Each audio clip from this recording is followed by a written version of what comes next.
pair of 3-0 SEC teams will clash on Saturday afternoon at Norman. We cannot wait for this matchup. Jackson Arnold and the high-powered Auburn Tiger run game and dynamic duo of Coleman and Eric Singleton will take on John Mateer, now in the conversation for the Heisman and one of the best defenses in college football. The Sooners are for real, and it seemingly looks like that Auburn run game is as well. We are excited for this one because it is, of course, not just an SEC showdown, but a matchup between two transfer quarterbacks, both of them injecting tons of energy. Now, we have to start with John Mateer, the same guy that scrambled for a 51-yard touchdown a week ago against Temple. Now, was it the cleanest game in the world from Oklahoma's quarterback? No, of course it wasn't. But did it need to be? Absolutely not. They were effective being able to stop the run. What did they give up? 26 yards rushing. 26 yards rushing. That's a yard a carry. And what did they do? They ran the football for 228 yards. And you're a quarterback like John Mateer with that level of talent. How confident do you think he is in his gunslinger, that side three-quarter delivery that looks like a combination of Brent Favre and Phillip Rivers tossing the football with that athleticism? Pretty dang confident that you can put the ball where you want to because you have that type of defense behind you. We all saw the way that they came out and they stonewalled Michigan. That athletic quarterback couldn't do a thing against that defense. Now, why I love John Mateer is because of the guts. The kid is respectful. He says, ma'am. And in post-game interviews with Holly Rowe, he says ma'am often. I just got to say, I like a guy that's classy in that way, that's got those traditional values. On the other side of things, Jackson Arnold keeping the thing on the ground.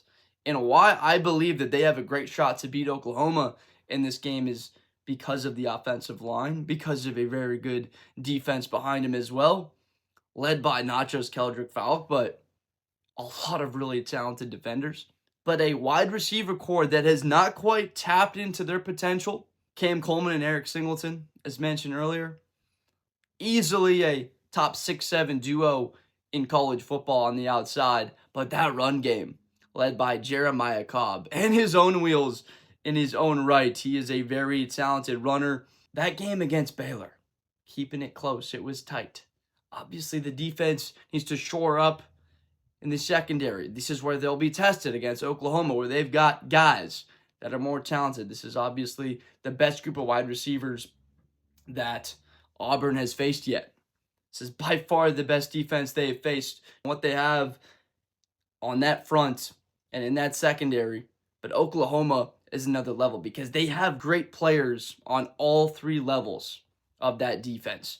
Now, Jackson Arnold, because I believe that it'll be a key in this game. You can almost predict right now, you're going to see an interception for John Mateer because he stays aggressive and he pushes the ball down the field with confidence. He will threaten every blade of grass in the manner that he wants to because of the confidence that he does have in his defense as well as the playmakers around him and his own athletic ability. He said it himself, put the football in my hands, I'll go out there and get first downs. Jackson Arnold, though, this is the guy that cannot have those mistakes, that can't turn the football over. Need to see him playing a clean game. Do we need to see him run the football 15 times for 100 yards? No. But we're going to need to see him productive on the ground.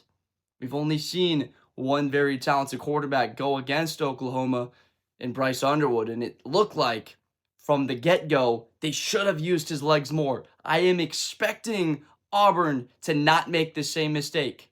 With Thorne, they knew what they had. Running the football, and they're going to live and die by it. With Arnold, really a talented quarterback. That's why the guy won the Elite 11. Really good thrower of the football. Great weapons around him.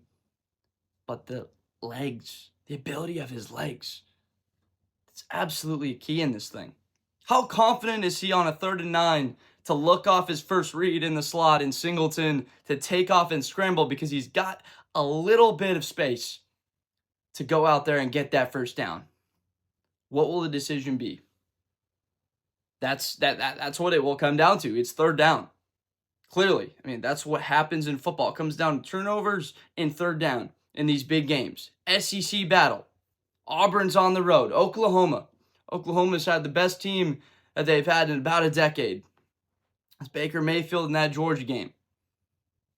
This is huge. I got to say right now, the winner of this game looks like they are a CFP team.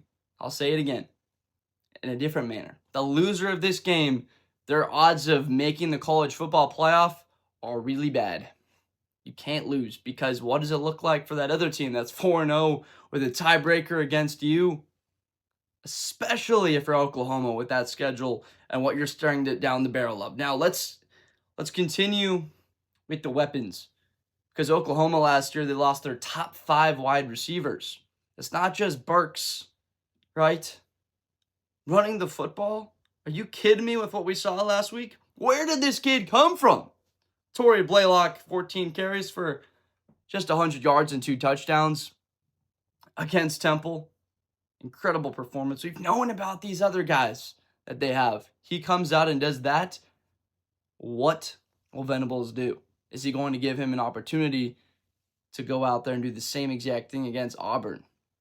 There's not a way that this game is played out where I see either team really winning this game by more than 12, 13 points. Don't see it being a 2-score game.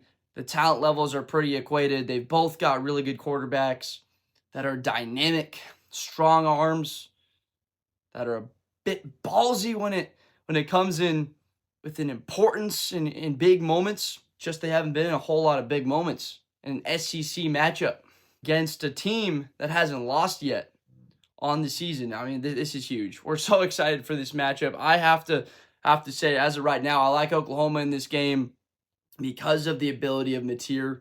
That win against Michigan, tying back to that, I believe that there's still a lot of untapped potential with that passing game. With Auburn, I like the receivers more. Cam Coleman could be a top 10 guy. Eric Singleton, same exact thing can be said for him. But it's just a feeling. We haven't seen it on the field to be able to go either way. Oklahoma for sure is going to win this game because they have better trench play, because they have better secondary than Auburn. I don't believe that you can go out there and say that.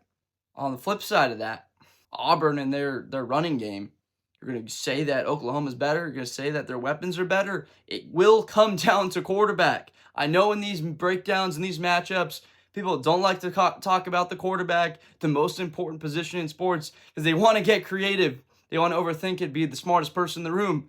I don't have to be the smartest person in the room on this to tell you that the quarterback that plays better, the guy that's aggressive when he needs to be, that believes in himself and comes up with the plays that he knows he can make and ends up delivering, is going to win this game. Both teams will play good defense.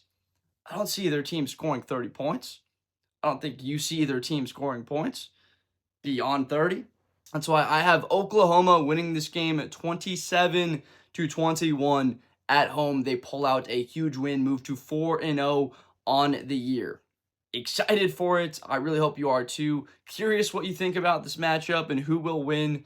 A pair of really good coaches that have a lot of experience in college football that both badly need this game. Could say that Freeze and Venables entering the year were on the hot seat, and they could still be at the end of the season if it ends up sliding the wrong direction.